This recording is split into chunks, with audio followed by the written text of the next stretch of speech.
The boarding pass was crumpled. The sound of tearing paper cut through the quiet air of the Lumiere Air 509 first-class cabin like a blade. Crystal glasses trembled. The golden glow from the ceiling lights reflected on the cream leather seats. Then a single sentence fell like a hammer, shattering the calm. "Sir, this seat is not yours." Clara Monroe, the chief purser, 39 years old, had handled hundreds of in-flight incidents, but her voice had never trembled like this. Her eyes flickered between the boarding pass in her hand and the tall figure standing before her. Victor Langley, 55, the largest shareholder of Lumiere Air, his light gray suit carrying the faint scent of expensive liquor, his gold watch glinting as if to declare, "This is my domain." Sitting calmly in seat 1A, Adrian Cole, 46, gently placed his tablet down. His dark blue tie was perfectly straight, his thin-rimmed glasses catching the soft light. He did not frown. He did not defend himself. He simply presented the boarding pass. "Adrian Cole, seat 1A. Not a sound was heard. Even the engines outside seemed to fade away. Every passenger in the first-class cabin held their breath. Clara squeezed the paper tighter, sweat dampening her palm. She knew the regulation was clear. The seat belonged to the man already sitting there. But she also knew how dangerous the name Victor Langley was. One phone call from him could end her 15-year career. And so, rip. The ticket folded and broke in her hand, the tearing sound cracking across Adrian's pride. Victor smirked and slid into seat 1A as if reclaiming a long-lost throne. He raised a hand. "Champagne." In seat 2D, Evelyn Shaw, a powerful fund manager with silver-gray eyes, sharp as blades, tilted her head slightly. She said nothing, but in her gaze lingered one question. How long would he endure this? Adrian rose, each step across the thick carpet sounding like slow, heavy drum beats. No one stopped him, yet everyone followed with their eyes. He sat down in seat 4C. No anger, no argument, only silence. Yet within that silence, a storm gathered. Memories rushed back, boardrooms where his ability was questioned simply because he was different, contracts where he saved thousands of jobs, yet was still treated as an outsider. A lifetime of resilience, now reduced to a single act, a boarding pass torn apart. Victor leaned back and raised his glass. "Everything has returned to its proper order." His voice carried across the cabin, deliberately pointed. Clara walked past seat 4C, forcing a smile though her hands trembled. Inside her, two voices clashed. "I did the right thing to protect myself." "No, I just denied justice." Adrian quietly unlocked his phone, the screen glowing against his deep-set eyes. He typed one single word. "Now." His finger pressed send. In seat 2D, Evelyn Shaw felt her phone vibrate. She glanced at the screen, the corner of her mouth curving into an unreadable smile. Her eyes moved toward Victor, smug and triumphant, then settled on Adrian, sitting tall in seat 4C. She understood. The piece had been set in motion. No one else in the cabin noticed, but the air had shifted. It was no longer quiet luxury. It was silence stretched thin, ready to snap. A young passenger in seat 3A whispered, "He's the one with the real ticket." His friend pulled his sleeve. "Be quiet. Don't get involved." Yet the phone in his hand was secretly recording, capturing every detail. Adrian leaned back, his hands interlaced, appearing at rest. But in his mind, every step had been calculated. Victor believed he had won. Clara believed she had avoided trouble. But this was only the beginning. Somewhere, the gears of power had begun to turn, and once they started, nothing could stop them. The first-class cabin still glowed in soft golden light. But for Adrian Cole, this was no longer an ordinary flight. This was a battlefield, and he, the man forced from his rightful seat, would turn patience into the sharpest weapon. Silence, but never weakness. Silence, heavy with weight. A storm was coming, born from a single word. Now. The champagne swirled in Victor Langley's hand, each golden drop shimmering as if cradled by his arrogant pride. He leaned back in seat 1A, legs crossed, his voice echoing through the cabin as if he wanted to carve the words into the memory of every passenger. Order has been restored. Those who are born for the front row will always remain in the front row. A few passengers buried their faces behind newspapers. Others stared intently out the window, pretending not to hear. Yet in their eyes, despite avoidance, lay a heavy unease. They knew something was wrong, but no one dared to speak. Clara Monroe walked past, her smile forced onto her face, palms slick with sweat. She had torn Adrian's ticket. She had chosen safety. But her chest felt heavy as though a stone had been placed upon it. Her steps faltered, and each time she passed seat 4C, her heart clenched. There sat Adrian Cole. No protest, no argument. Only silence. That silence weighed heavier than the roar of the engines. He opened his tablet, scrolling through charts as though unbothered. But inside, every nerve stretched taut like a bowstring pulled to its limit, ready to release the arrow. In seat 2D, Evelyn Shaw sat upright. Her silver-gray eyes observed as if she were listening to a symphony where a single wrong note had been struck. She saw the blatant arrogance of Victor, and she also recognized the dangerous silence of Adrian. Evelyn had argued and clashed with him in the boardroom, but now she sensed something different, a strength that did not need to shout, a presence that unsettled the entire cabin simply by being still. Victor gave a dry laugh, raising his voice so nearby passengers could hear clearly. Some people think they deserve to sit here, but in truth, they belong behind us. His cold, hollow laugh rang out. The man in seat 3A gripped his phone tightly, his eyes burning with indignation. He whispered, "That man is the one with the real ticket." His friend tugged his sleeve. "Stay out of it. It's not worth it." Yet the camera on his phone quietly kept recording. Clara passed seat 4C again, bending slightly to whisper, her voice breaking. I did the right thing, didn't I?" Inside her, two voices screamed. "He is the major shareholder. I couldn't take the risk. But I betrayed justice." Adrian did not look up, only sipped a glass of water. But in the reflection of the window, his eyes flashed with a cold glint. He knew every gaze was upon him, and he knew sometimes silence itself becomes the heaviest indictment. Victor raised his glass, tapping it lightly against the armrest as though declaring, "This world has its own order. Those who understand the rules remain seated. Those who don't will be cast out." The first-class cabin trembled, not from sound, but from the rising tide of fear. People averted their eyes, hiding their glances. Only a few pairs still lingered on Adrian, as if waiting to see if he would remain silent to the end. Evelyn Shaw leaned slightly, her eyes like blades fixed on seat 4C.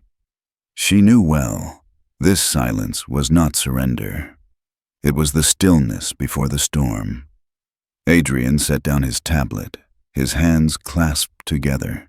His composure was calm like the surface of a lake, yet inside surged a fierce current. A memory flashed, the words of a colleague who had once dismissed him from a project. "You don't fit the image of the leader we want." That day, he had chosen silence. But today, silence was no longer submission. It was the sword hidden in its sheath. Victor did not know that in seat 2D, Evelyn's phone had just vibrated. A single message appeared, sharp and concise like thunder signaling a coming storm. Now. Evelyn read it, the corner of her mouth curving faintly. She understood. The game had been turned. Victor Langley laughed loudly, believing he had crushed an unworthy rival.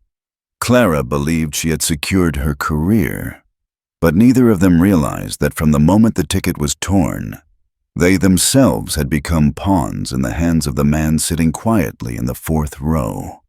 That single word, now, had set the wheel of power in motion, and once it began to roll, it would not stop until it ground to dust every illusion of order Victor had just declared. The air in the first-class cabin grew thick, every breath, every blink heavy and audible. Victor Langley sank deeper into seat 1A, legs crossed, his voice sharp and shrill like a discordant note imposed on everyone.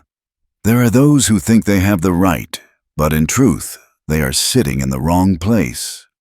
His laughter echoed, hollow and cruel, meant to nail Adrian Cole's humiliation in place. Adrian slowly set his glass of water down on the folding table and rose to his feet. Just that simple motion made the entire cabin hold its breath. His steps were measured, each one resounding like a battle drum. There was no need to rush. True power is never hurried. He stopped right beside Victor. The cabin lights glinted off his thin-rimmed glasses, concealing his deep gaze. When he spoke, each word fell heavy like stone. I hold the ticket for seat 1A. This ticket was paid for with money, with law, with the right of a customer. He tilted his head slightly, his voice low and steady. And you believe that your investment in this airline gives you the right to trample the most basic principle, respect. His words did not need volume, yet they tore through the silence. A few passengers nodded faintly. A young businessman pressed his lips together, eyes shining. The middle-aged woman in seat 2C whispered, "Yes, that is the truth." Clara Monroe stood frozen in the aisle, her throat dry, her heart pounding as Adrian spoke. She knew he was right, but the fear of Victor, the fear of losing her career, made her hands tremble uncontrollably. Victor laughed arrogantly, leaning back in his seat, lifting his glass like a toast to victory. Do you know who I am? Without me, this airline wouldn't exist. This seat has been mine since the beginning, and it always will be. Adrian took one more step forward, leaving only an arm's reach between them. He did not shout, he did not rage, but his eyes bore into Victor like burning steel. I know exactly who you are, Langley. But true power is not something you buy with shares. True power is the ability to respect the rules of the game. A ripple of whispers spread through the cabin. Many eyes turned toward Adrian, no longer avoiding, but watching him with awe. Victor's grip tightened on his glass. His face flushed red. His hand shook as he pointed a trembling finger at Adrian. If you continue, I will call the board. With one call, you will be thrown off this plane immediately.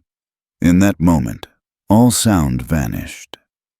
Adrian's lips curled faintly, a hint of a smile, as his eyes turned icy. He spoke slowly, each word clear and resonant, carrying to the back of the cabin. Go ahead, Victor, and when you call, remember this. They will call me back.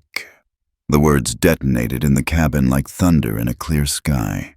Victor froze, his fingers suspended in midair, his smug grin wiped away, replaced by stunned disbelief. Passengers whispered, their gazes shifting to admiration. The young man in seat 3A clenched his jaw and muttered, My God, he's no ordinary man. Evelyn Shaw in seat 2D tilted her head slightly. the corner of her lips curving. She had seen exactly what she was waiting for. Real power does not need to scream. It proves itself with a short, precise phrase, like a blade slicing through every illusion. Clara Monroe felt her knees weaken. She knew instantly she had stood on the wrong side. Shame surged within her, choking her chest. The first-class cabin fell into a dense silence. No more clinking glasses, no more whispered avoidance. Only the pounding heartbeat of those who had just realized that the man forced from his seat was not the weaker one.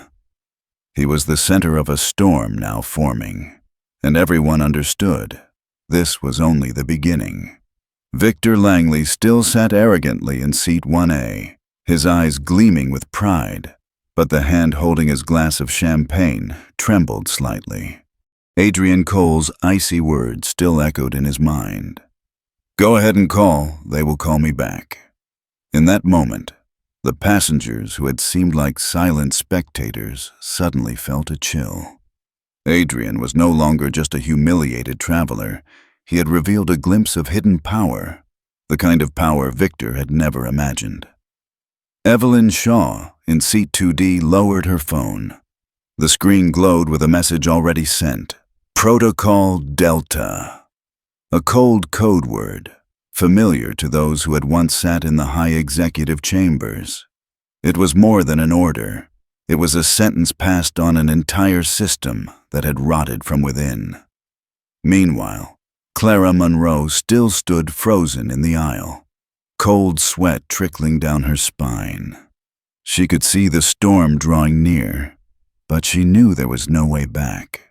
The sound of Adrian's ticket being torn replayed in her ears, stinging like a verdict handed down upon herself. Victor took another sip of his drink, trying to regain his confident demeanor. "See, no one dares touch me. This is my plane, my first-class cabin, and seat 1A will always be mine." But then, ding! The sound from the overhead system cut through the air, cold and decisive. "Attention passengers. Due to operational requirements, the entire current crew will be replaced immediately. Please remain seated as the transition takes place." The first-class cabin erupted in whispers. A businesswoman gasped, covering her mouth. "Replace the entire crew? Such a thing has never happened mid-flight." Clara nearly collapsed. Her heart pounded wildly, her eyes wide with disbelief. She knew this was no coincidence.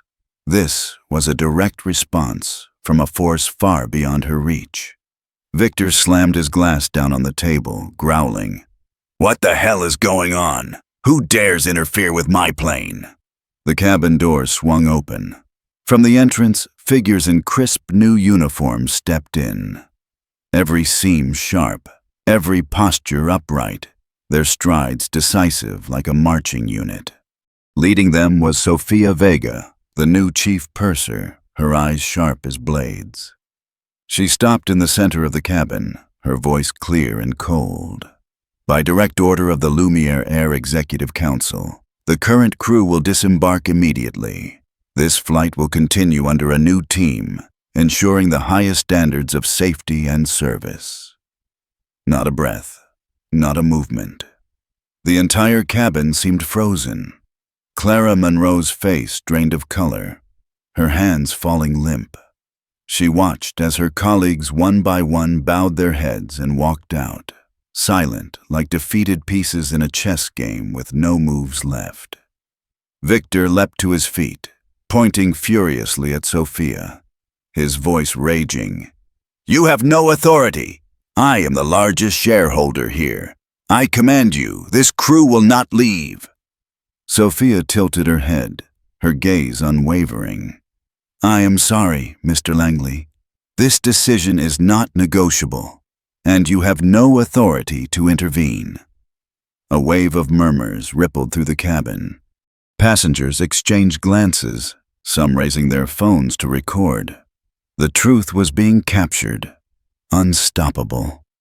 Meanwhile, Adrian Cole remained seated in 4C, his hands clasped, his eyes half closed. He did not need to speak. His silence, combined with what was unfolding, had become the most powerful declaration. Evelyn tilted her head slightly, a faint smile on her lips. She knew this moment would be remembered, not because a shareholder was unseated, but because an entire system had been shaken by a single word sent, now. Victor Langley, who had sat proudly upon his throne of illusion, did not realize the seat he had just stolen had turned into a cold stone pedestal, the very place where his downfall began. The first-class door closed behind the defeated footsteps of the old crew. The click of the lock sounded sharp and final, like a hammer striking to end an era. A heavy silence hung for a few seconds before whispers began to ripple through the cabin. One passenger murmured, "I have never seen this before," replacing the entire crew right on the runway.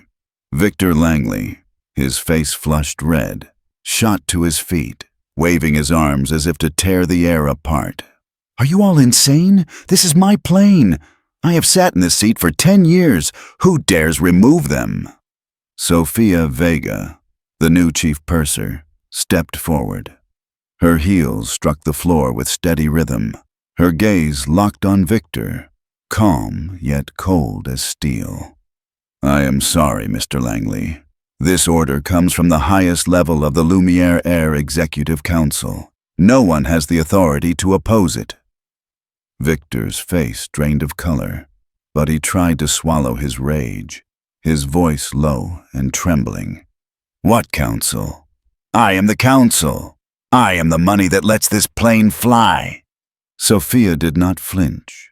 Her voice was measured, as if reading a verdict. "From this moment, your presence no longer carries control. You are only a passenger, and like every other passenger, you are bound to follow the rules." Her words cut through the mask of power Victor had worn. In seat 2D, Evelyn Shaw's lips curved slightly. She leaned forward, her silver eyes glinting with satisfaction. She had predicted it. Victor was faltering. The man who was used to giving orders had now become the one forced to obey them. Meanwhile, in seat 4C, Adrian Cole remained still. His hands clasped, his eyes half closed. He was silent as stone. Yet that silence drew every gaze, for it was clear he had foreseen everything. A young businesswoman whispered to her neighbor, "It's him, he is the one behind all this, isn't he?" Victor's grip clawed into the armrest, his eyes bloodshot. He whipped around, stabbing a finger at Adrian. "It's him! He is pulling the strings! He is just a man in the wrong seat, a nobody. And you let him turn this cabin upside down?" Adrian opened his eyes. Slowly, he placed both hands on his thighs and rose. His voice was steady, cold, resonant, without force.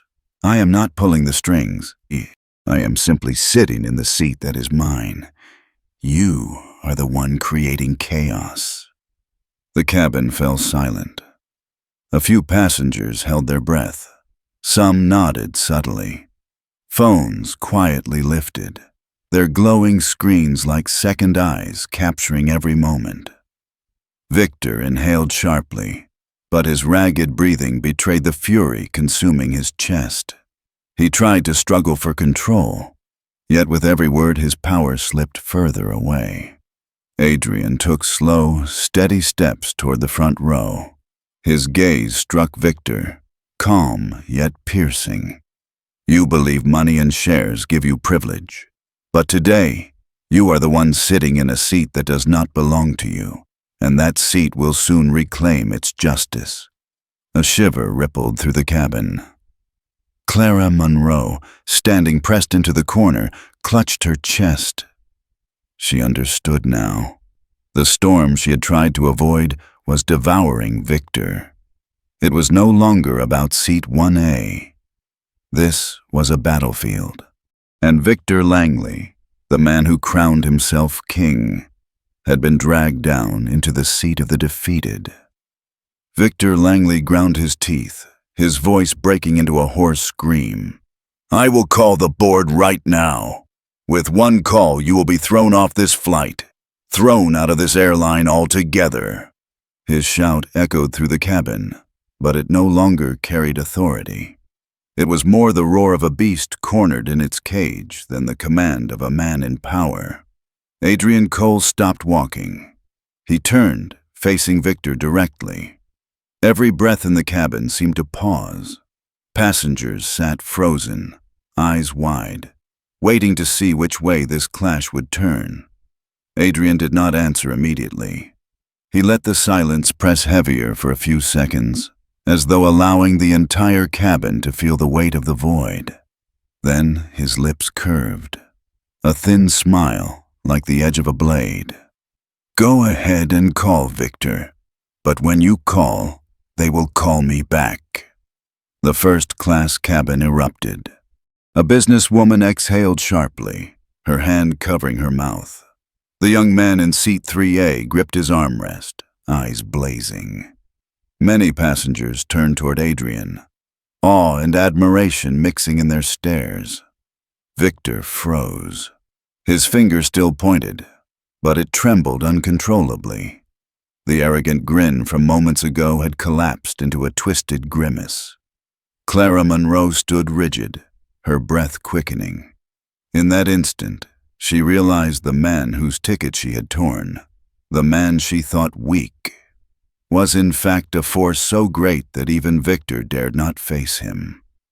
Regret crushed her chest, forcing her to clutch the back of a nearby seat to keep from collapsing. Evelyn Shaw sat silently, her silver eyes glinting with delight. She had witnessed billion-dollar negotiations, but rarely had she seen such a clean, devastating counterstrike. This was Adrian's style, she thought. No shouting, just a single phrase enough to turn the entire game. Victor struggled to speak, his voice breaking apart. "No. Impossible. You are just a passenger, a nobody." Adrian took another step forward, his shoes pressing into the thick carpet with a low, steady sound. He spoke slowly, clearly, each word etched into the air. "I am sitting in the seat that is rightfully mine. I paid like every other passenger. I followed the rules. And you? You think your investment gives you permission to shatter the most basic principle of all. You are wrong, Victor. Completely wrong." A wave of whispers spread quickly. A woman nodded softly. A middle-aged man murmured, "He is right." The atmosphere in the cabin shifted. What had been fear moments earlier had turned into quiet agreement, a silent but powerful tide. Victor opened his mouth to reply, but his voice caught, strangled as if gripped by an invisible hand. The champagne glass in his hand shook, the golden liquid spilling down the sides, leaving stained streaks. Adrian did not need to shout, did not need to raise a hand. He simply stood there, calm and resolute, and the entire cabin understood that the balance of power had shifted completely. In that silence, phones continued recording, and Victor Langley, the man who once believed himself untouchable, was now nothing more than the image of a rotting titan trembling in the harsh light of truth. Victor Langley still stood there, panting like a wounded beast, his trembling hand gripping the armrest. Rage flushed his face crimson, yet behind the mask of arrogance his confusion was plain. For the first time he felt that seat 1A, the symbol of his power for years, had suddenly turned into a trap. Adrian Cole quietly sat back in seat 4C. He crossed his arms, his breathing steady, his eyes half closed. There was no need to speak further. He knew the game had already moved to its next phase, and it was a move he had long prepared. In seat 2D, Evelyn Shaw lowered her gaze, the glow of her phone screen lighting her palm. She typed a few characters and pressed send, a simple signal, Protocol Delta. The message slipped silently into the digital ether, invisible to all. Yet its impact was tangible, brutal, and irreversible. Only minutes later, the familiar tone chimed from the overhead system. Ding! The voice that followed was flat, mechanical, yet heavy as a verdict. Urgent announcement. Due to operational requirements, the current crew will be replaced immediately. Passengers, please remain seated while the transition is carried out.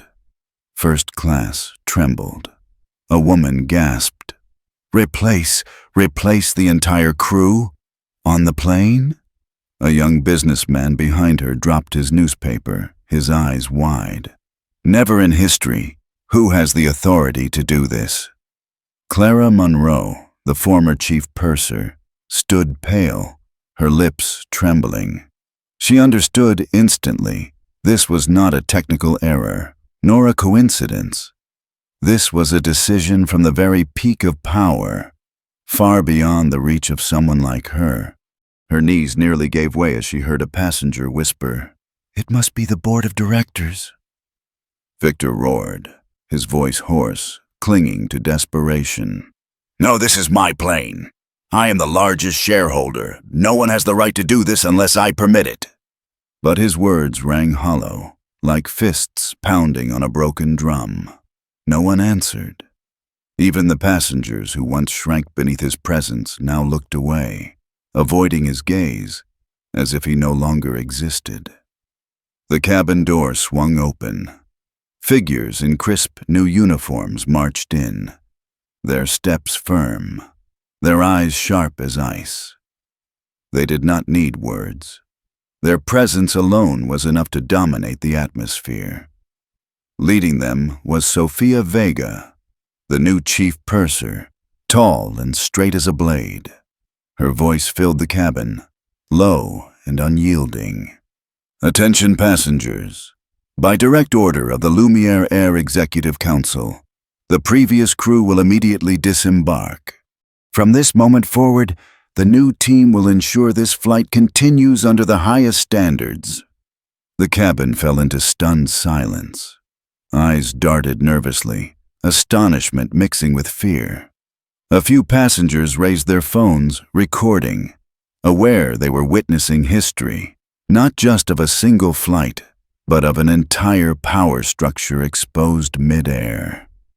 Evelyn Shaw leaned back, the corner of her lips curling in a faint, knowing smile. She understood the storm had officially begun, and Adrian Cole, seated silently in 4C, said nothing. Yet everyone could feel it clearly. It was his silence that thundered. The first crack of lightning heralding the tempest now sweeping through first class. The cabin door swung open. Footsteps echoed like the beat of war drums. A new crew in deep blue uniforms, every seam sharp and precise, entered with an air of formidable authority. Behind them, two young pilots with silver insignia gleaming on their shoulders stepped in, their eyes cold as winds atop frozen peaks. Without a single word of introduction, their presence alone transformed the atmosphere in first class. What had been chaos and heaviness now shifted into unbearable tension, as though the entire space was bracing for a verdict. Sofia Vega, the new chief purser, stood tall in the aisle, her voice ringing out, firm as steel. "Thank you for your patience. By direct order of the Lumiere Air Executive Council, the previous crew has been replaced. From this moment on, we will ensure this flight continues under the highest standards of safety and service." A wave of whispers swept through. A businesswoman covered her mouth and gasped softly. This has never happened before." A young man in the back, eyes ablaze, muttered, "This is no longer a flight. This is a revolution." Clara Monroe, the former chief purser, shrank against the wall. Her eyes widened. The blood drained from her face. She knew it was over. The sound of Adrian's torn ticket earlier now echoed like a death knell for her career.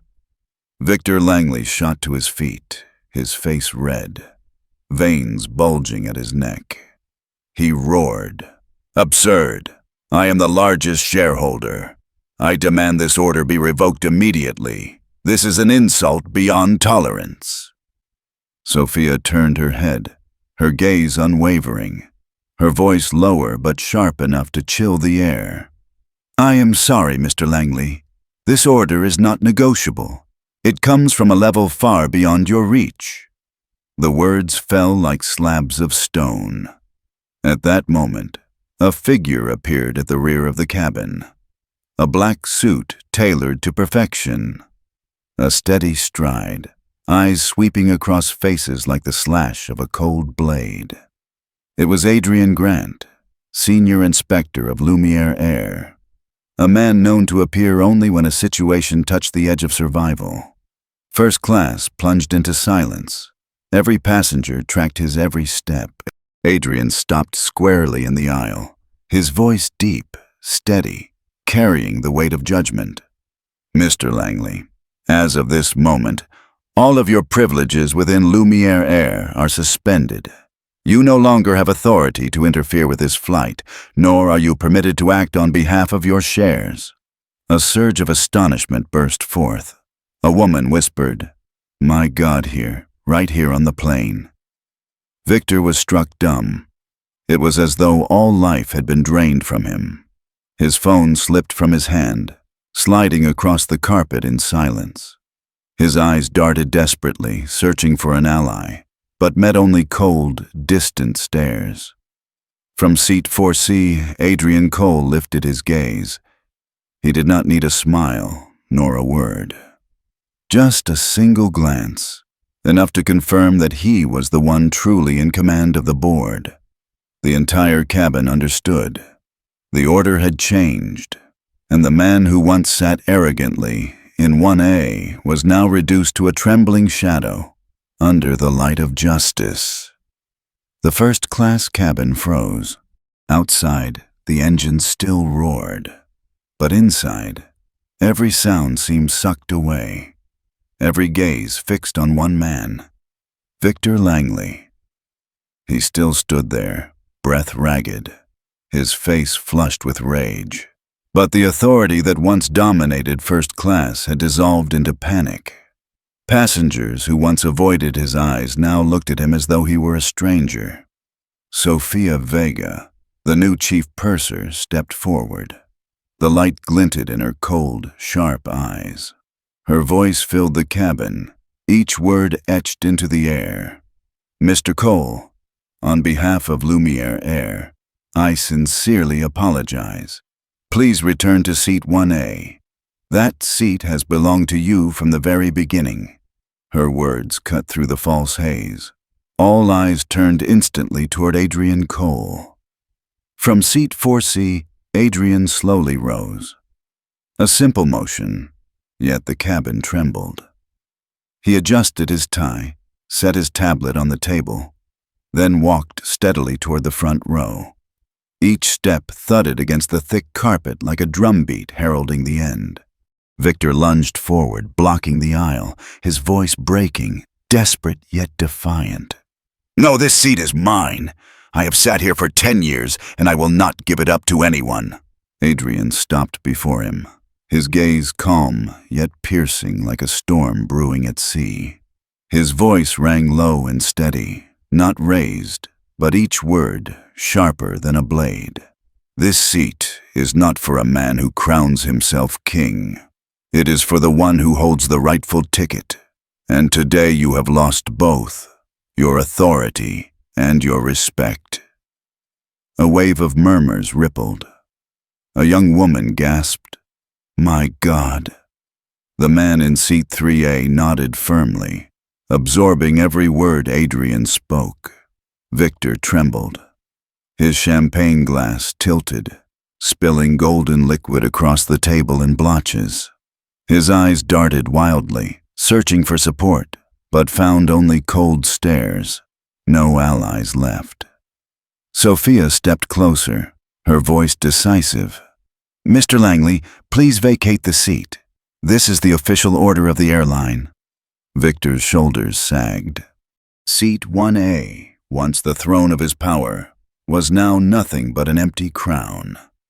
He stepped back slowly, like a man dethroned. Adrian passed him and sat down, his back straight, his hands resting lightly on the armrests. The soft leather of seat 1A embraced him, no longer just a luxury, but a mark of justice restored. No one spoke. Yet the atmosphere shifted, from suffocating tension to reverent silence. Some passengers nodded subtly, their eyes shining as though they had witnessed a verdict pronounced on the spot. Evelyn Shaw leaned back, her silver eyes glimmering with a faint, knowing smile. She whispered to herself, "He did not just reclaim a seat, he reclaimed the very meaning of respect." And Victor, stranded in the aisle, looked nothing like the man he once pretended to be, but a ghost out of time. Everything he once believed untouchable had collapsed in mere minutes. The air in first class hung heavy, like a courtroom in the sky. All the witnesses were present. The accused stood in the aisle. Victor Langley, his breath ragged, his eyes bloodshot, stripped of every trace of authority. Footsteps echoed from the front of the cabin. Two security officers in deep blue uniforms marched forward, their strides steady and resolute. Each step fell like a hammer, pounding away at the arrogance that had already crumbled around Victor.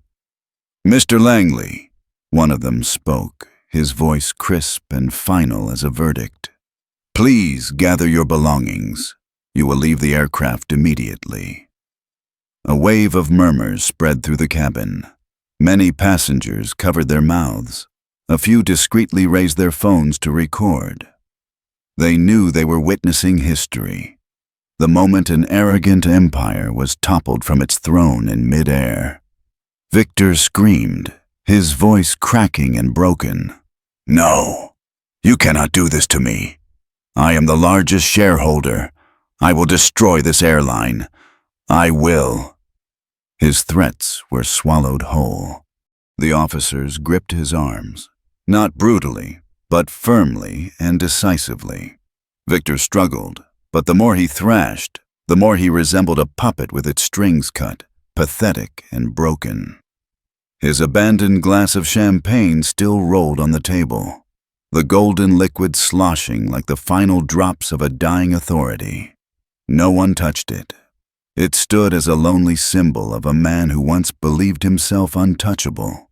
The cabin door swung open. Victor was led out under cold, merciless stares.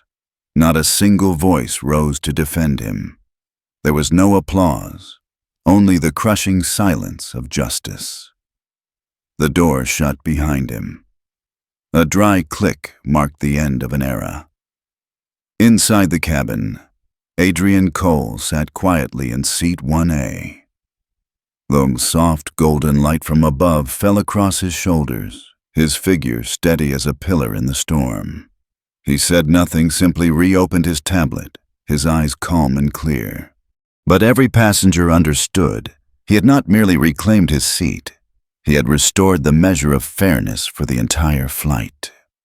A middle-aged man whispered, his voice trembling with awe. "He stayed silent, but that silence was stronger than any shout." A young woman in seat 3A nodded, her eyes shining. "Yes, that is true power." Evelyn Shaw leaned back, her silver eyes glinting with rare respect. She understood Adrian had delivered a message deeper than any declaration. Respect is not a privilege. Respect is a basic right. The cabin exhaled in relief. No more bluster, no more ghost of false authority. In its place came a new quiet, the quiet of justice restored. And in the front row, Adrian Cole sat tall, his gaze fixed on the wide sky beyond the window. In that light, he was no longer just a passenger. He was proof that some battles require only a word, a glance, or a silence to change an entire system. That day in the sky, what was lost was not just a first-class seat. It was the collapse of an illusion of power, built on arrogance and privilege. And in that same place, we witnessed the affirmation of a different kind of strength, the strength of dignified silence. Management experts often say, true power is not in the roar, but in the ability to make an entire room listen before you say a word. Adrian Cole proved exactly that. One short phrase, one steady gaze, one unshakable silence was enough to overturn an entire system once thought untouchable. This is the message for all of us. Respect is not a privilege. It is the most basic foundation. When respect is denied, powerful silence can become the thunderbolt that awakens an entire organization. If you believe that the power of silence can also change the world, press like and subscribe to join us in the stories to come, where justice always finds a way to speak. And before you go, leave a comment with the phrase, "quiet power," to affirm that you too believe in that silent strength.